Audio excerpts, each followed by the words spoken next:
我们现在就来做个0到100的测试啊，我们就把它换到去 Sport。当我切换到 Sport 的时候，你会看到那个仪表多了什么呢？就是扭力跟这一个 Turbo Boost AC 关掉。这个 Sport 真的是 Sport 来的哈，它会拖着那个档位，迟一点才换挡。OK， 3、2、1 Go，Kick down button 按下去了，哇！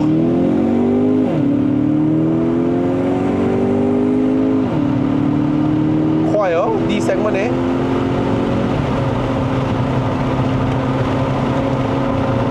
各位，你们有没有听到哦？这辆车在 Sport 了之后会有一个 V8 的声音啊！看啊，我降档啊，再降，开心，不用改刹车，不用的，因为这个车里面已经有了，不会吵到人家。Good。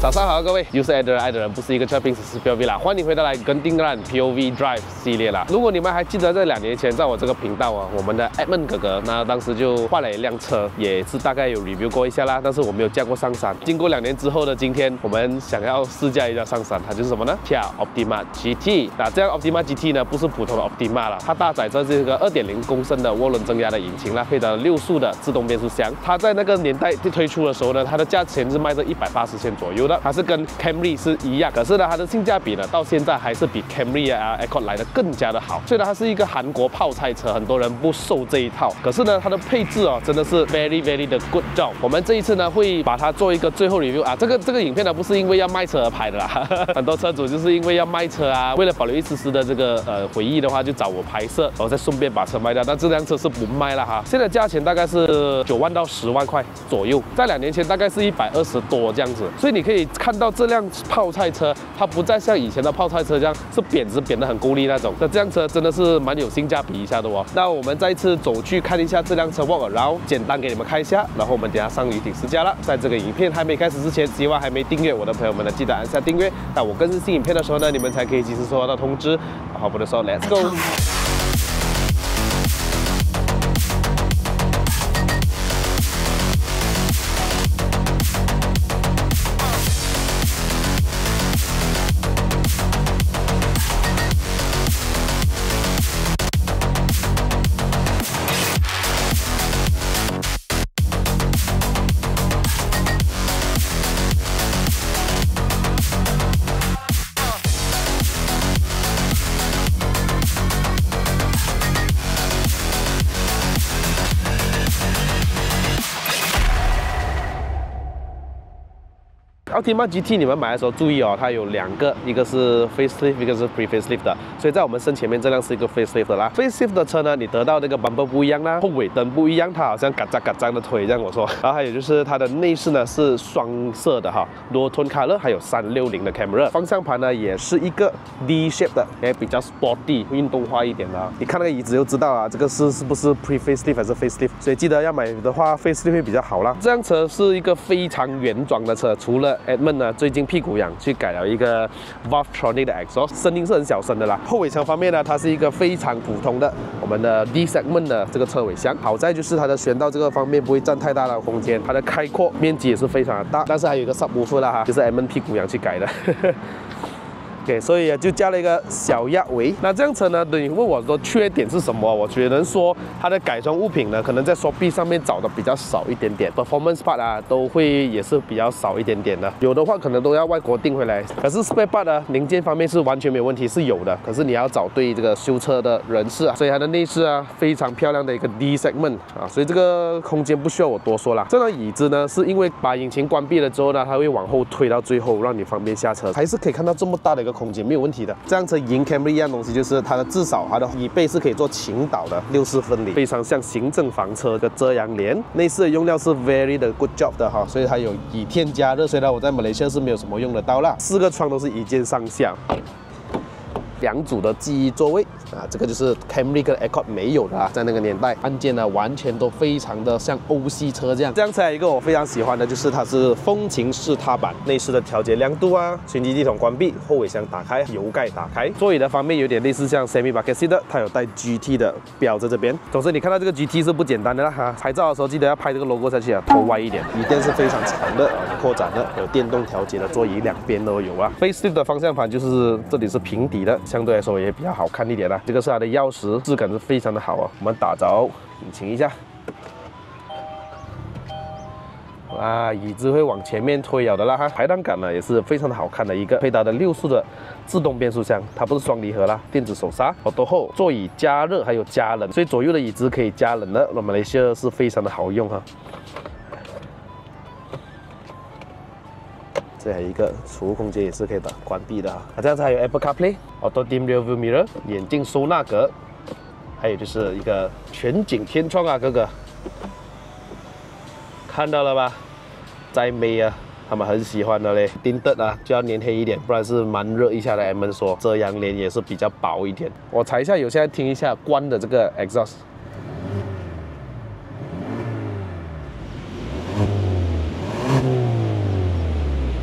上面是开，有啦，有一点声音了哈。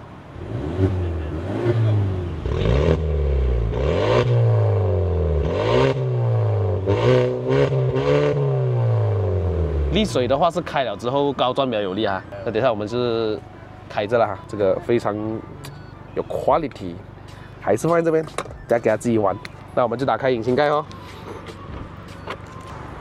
这具引擎是搭载这一个2.0公升的涡轮增压的4缸引擎啦，它可以产生242匹马力，还有350个牛顿米的扭力，配搭着一个6速的变速箱。很多人觉得有点可惜，不是搭载了 DCT， 可是对于房车来说 ，AT 已经是足够让你日常生活用，还有兼顾到它的舒适性的。所以你看这辆车啊，虽然是 Direct Injection， 非常的安静的一个，也没有什么太大噪音，完全都是原装，也没有改 intake 啊那些。之前我拍过一辆整300匹的那辆哈，那个是很久以前了的，可是那辆车已经是退休了的啦，明日明星。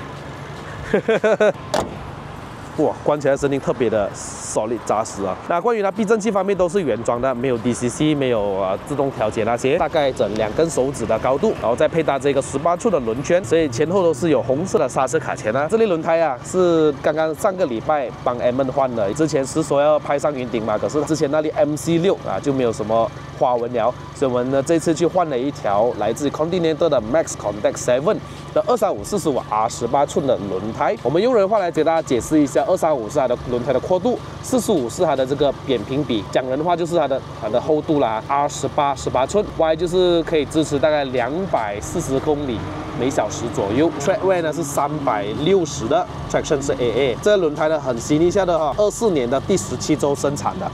那我们也让这类轮胎呢就 run in 了1个礼拜，带你去看一下换这个轮胎的过程吧 ，Let's go。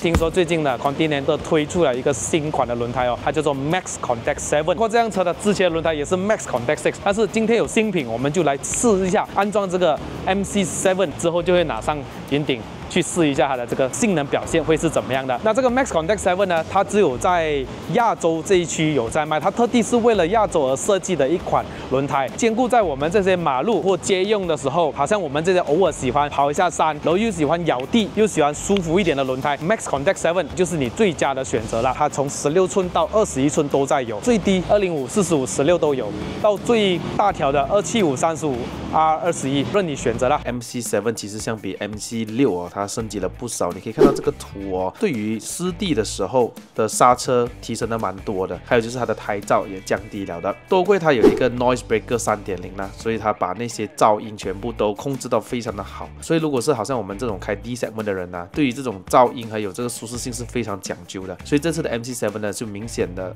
安静了很多。再来就是 MC7呢可以缩短你的刹车距离，它有这个 3D Laser Cut， 所以可以看到胎面上面有3种不同的 pattern， 有像闪电式的，有像星星这样的，还有一个 Aqua Slabs， 这也帮助到在它的排水方面，还有在湿地的时候的咬地。当然，它也是帮助到我们在烧 corner 啊，它也是可以帮助到我们减少推头的这个状况的，包括它的这个 cornering macro blocks 啊。所以这次的 MC7 呢，它的升级啊，让我们这个方向盘的回馈，还有它这个操控上也提升了不少。这次它也用上了这个 Reflex Compound， 让它这个轮胎，尤其是那个 sidewall 的方面，可以更加的硬，更加的耐，所以让你有更加好的驾驶回馈。在把轮胎安装上去之前呢，老板有先交代我呢，把所有的轮胎上面的 barcode 先拍下来，或者记录下来上面的号码，以方便让我们作为注册。所以各位记得每一次换上 Continental 的轮胎呢，不要忘了下载他们的 Continental APP， 在上面做出车牌号码还有车款的注册之后呢，再把所有的 barcodes 给 scan 进去，之后呢，你就可以拥有你的 warranty 啦。所以下次做 warranty claim 那些都会比较方便啦。这次老板呢就帮我们做好 alignment balancing， 再免费送上给我们来自 Continental 的这个打风头。我们让这个轮胎已经是 run in 了1个礼拜，我们今天呢就把它开上云顶去试驾一下。这里新的 Continental 的 Max Contact 7， 据说这个轮胎安静了不少哦，抓地性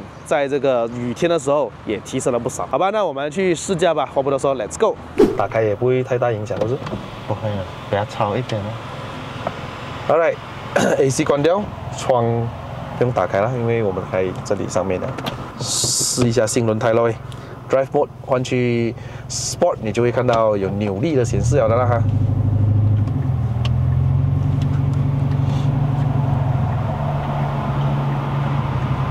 哇，一下子这么多车，对。其实，在前阵子啊，在我的这个频道有驾过一个整300P 左右 on wheel 的啦。那辆车我那时候不是很敢驾，是这么，因为我还不是很熟悉大马力的车，所以我不太敢去驾。而反而现在这个原装车的话，因为我已经接触了很多车了，原装车没有什么太大问题啦。主要是今天来试一下 Continental MC7 配搭的这种242匹马力、350牛顿米的 D segment 车，在云顶够不够用呢？我还是听到 V8 声来没有？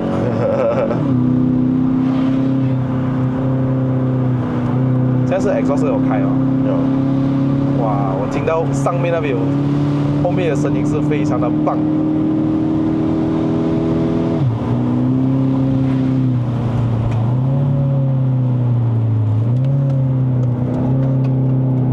这辆车的轮胎真的是安静一下的哦。因为哦，经常很多粉丝问我 ，Adrian， 我要安静的轮胎，可是要咬地好的轮胎，有什么好介绍？我一直都在跟他们讲 ，sorry 啊，安静的轮胎不咬地，咬地的轮胎不安静。可是现在这个 MC7 打破了我这个自己打我嘴巴啊，真的蛮安静的，咬地都非常的好。你看，其实之前我用 MC6 的时候，是不是我都觉得它的那个sidewall都是比较偏硬，可是它的胎中间那些地方都比较软，所以哦你在晚上驾车是非常非常舒服，因为轮胎冷嘛，然后下午又有足够的硬度哦，还有抓地力哦。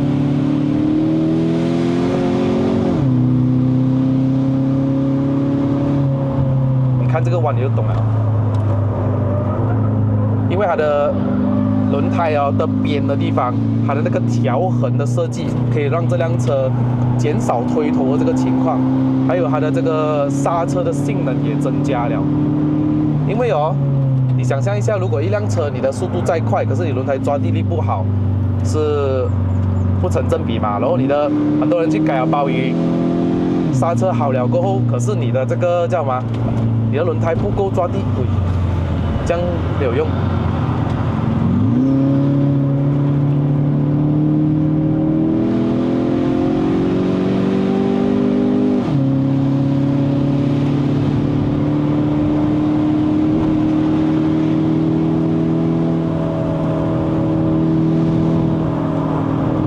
这辆车前面是配搭这个麦花臣，后面是一个猫地令多连杆，非常的稳。就是其实我们一般上驾 D segment 啊，就一个字重哦，它的屁股是一个拖着去的一个，好像一个负担这样子的，你知道吗？可是这辆车开起来非常的轻松。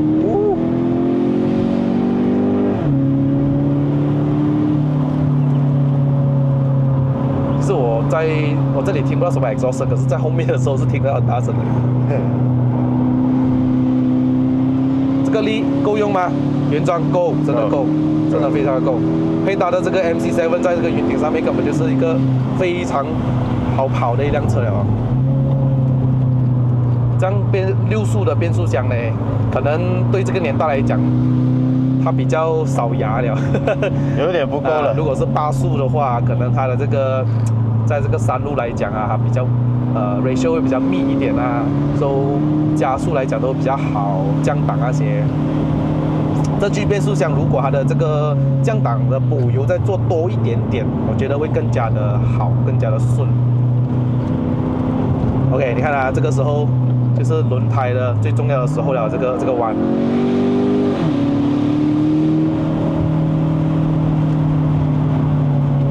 你的 brake 也是 OK 的哦。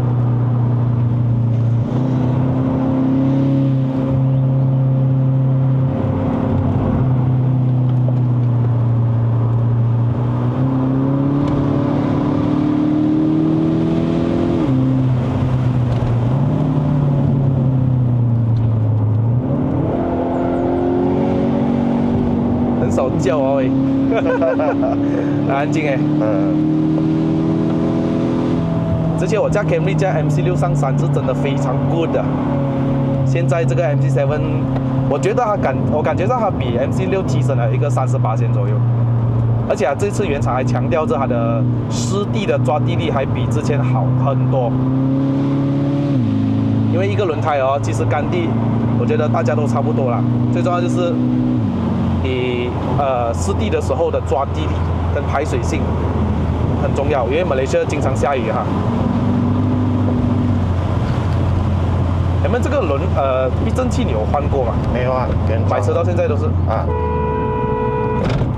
鸡蛋糕你直接吃出来的哦。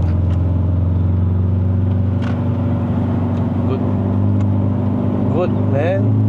Very good driver. Very good driver.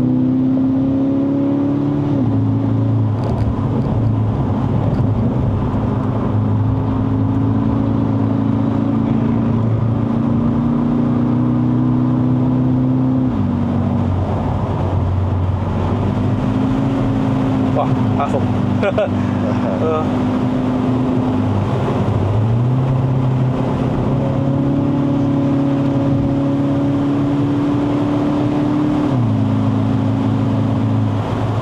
这样子我看不到它的 boost 有多少哎，有多少吧、啊？不知道哎，不懂哦。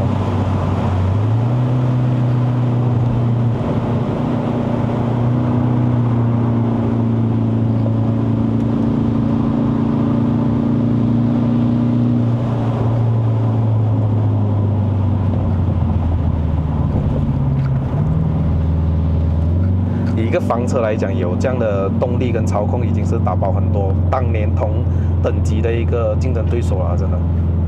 你买 Camry 都是舒服价嘛，你要这样的操控来讲，你都是要改了，改了之后 Camry 就不舒服了。而 Accord 的话呢 ，Accord 就肯定不错啦，可是它的就是没有 Turbo， 这辆车有哦。可是这辆车没有东西改，不多啦。Remap 是可以的，是不是？所以你 Remap 了，你的动力都好很多了啦。自己会换挡。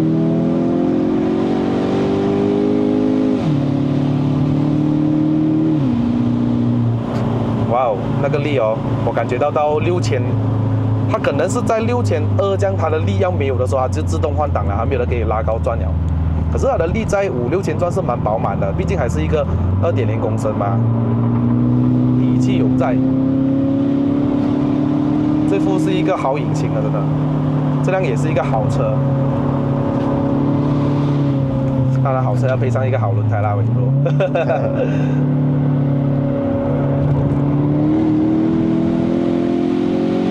讲真的，轮胎真的蛮安静的哦，配搭的这个 Noise Breaker 3.0。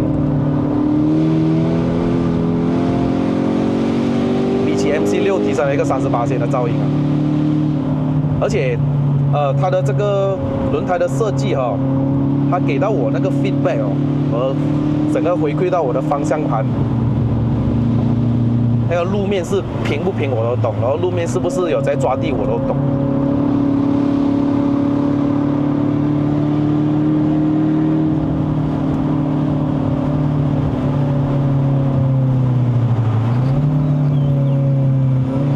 先。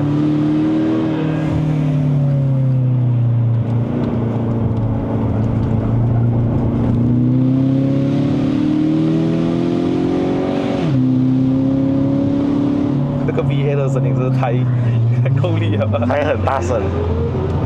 后面那两个大声，更大声，人家是真的 V8，我们是那种自己听就好，人家是跟人家听。V8。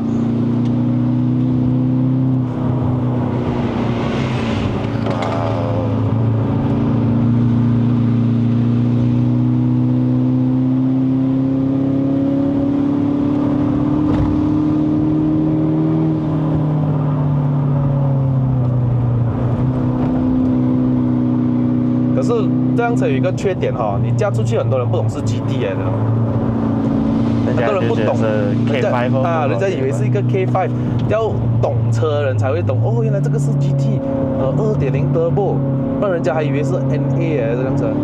低调低调。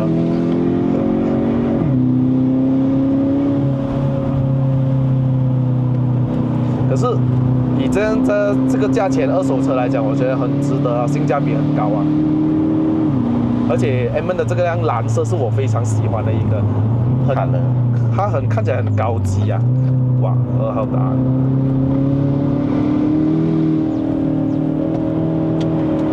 很有力啦。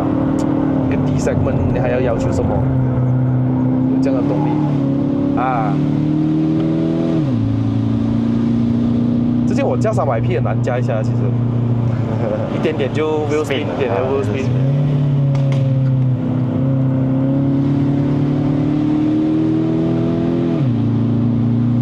德波车就是在1500转的时候，它开始有那个扭力来了的，所以我都不用太高转。你看，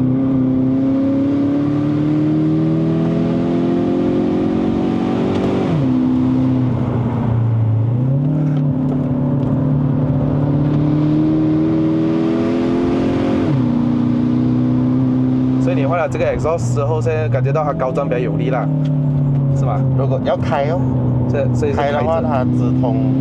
比较 shake flow 的话，就比较高转的时候比较有力哦。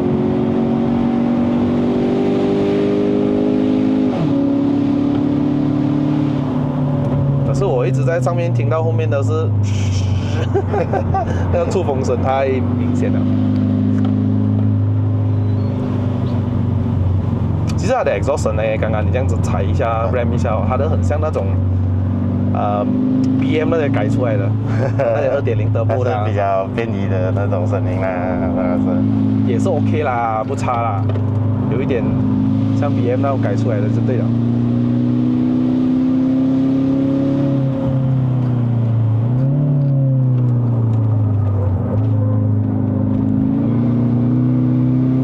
我觉得4轮胎最好是来3路4了。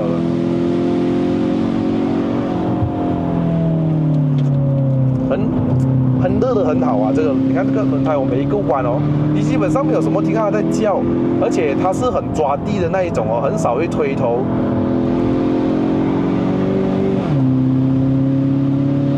而且最重要它不吵，真的是很安静。然后它不会让你觉得整个方向盘都是在那边震啊，因为很粗啊那个轮胎，路又粗，这个不会嘞，很舒服啊。我用了1个星期 ，very good，very good。所以 MC6 来到 MC7 是很大的提升哦，它不是像 iPhone 14跟15分别这么小而已哦，是有很大分别一下的哦。它是Samsung的。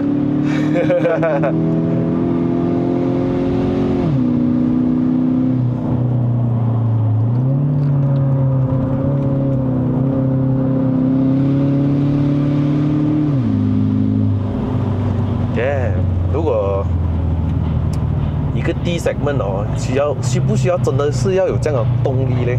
其实我觉得看个人 ，OK， 因为有些人买 D segment 是因为要载家人而已嘛，他们对驾驶没有讲很大要求。可是哦，这辆车的一个角色就是好像 Passat 这样子，知道吗？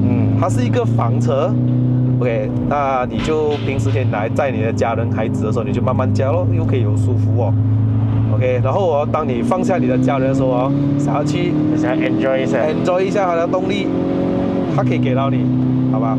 那这辆车现在的价钱跟帕萨是差不多啦哈，所以我就看你喜欢哪一个角色了哈。这辆车是扮演着比较有操控也不错哈，可是如果你比起巴萨的话呢，巴萨就加起来比较轻盈一点。它的整个 MQB 平台，它给到你整个chassis啊，整个车身感觉到会比较轻一点。这辆车是很传统的那种 D segment 的一个感觉，可是它的操控来讲，因为它的避震器还比原装的这个普通的这个 Optima 还来得硬一点点哦，所以也不会硬太多。可是它的操控的确，你看 very good。虽然后面屁股是很明显有在啦，因为 D segment 嘛，排除不了，你会感觉到一个屁股在后面。可是，它的操控来讲，我真的是 OK 啦，是看你喜欢哪一个啦。maintenance 低这辆哦，maintenance 不高，可是缺点就没有太多东西可以玩。Passat 的话呢，就一大堆，真的。而且原装动力操控也比较出色一点了。那这样子它的潜能也会比较大一点哈。有很多那什么 Forstner 的 piston 啊，可以去改啊。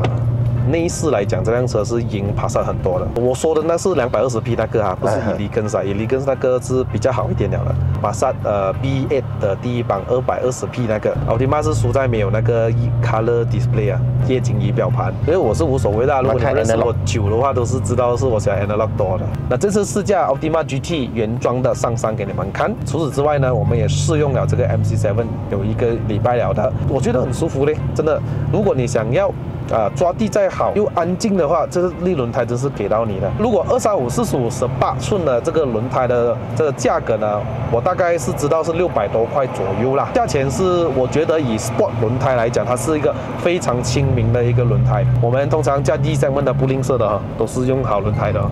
哦，谢谢老板。不要用那种200-300块一条啦，拜托，真的，你都驾得到这种车了。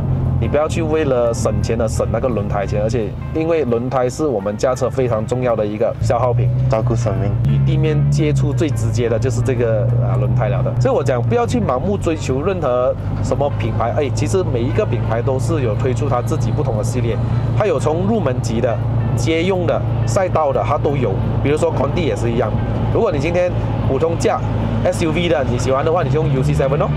如果你像我们这种sedan啊，喜欢再 sport 一点点的，偶尔跑一下山路的 MC7 是一个你的选择。其实还有一个比 MC7 高一点的，叫做 Sport Contact 7。如果你们是加86啦，还是加Golf 啊那些，不妨可以考虑一下那个轮胎啦，那个比较适合来给你周末去跑山路的。这样子，谢谢 Edmond 啦 ，Thank you Bosco， 谢谢 Bosco。这辆车是你没有想象到一个 D segment 有如此的这种动力哈。Optima GT 的新轮胎终于给我开包了，你看到吗？是要是 UHP 的轮胎吧，它会有那种带粘性的，你看那个轮胎粘着很多那种小石头啊，所以跟在你后面的车呢，它都会难免会吃到一些小石头啦。可见呢，通常咬地的轮胎都是会这样的，看得我开心。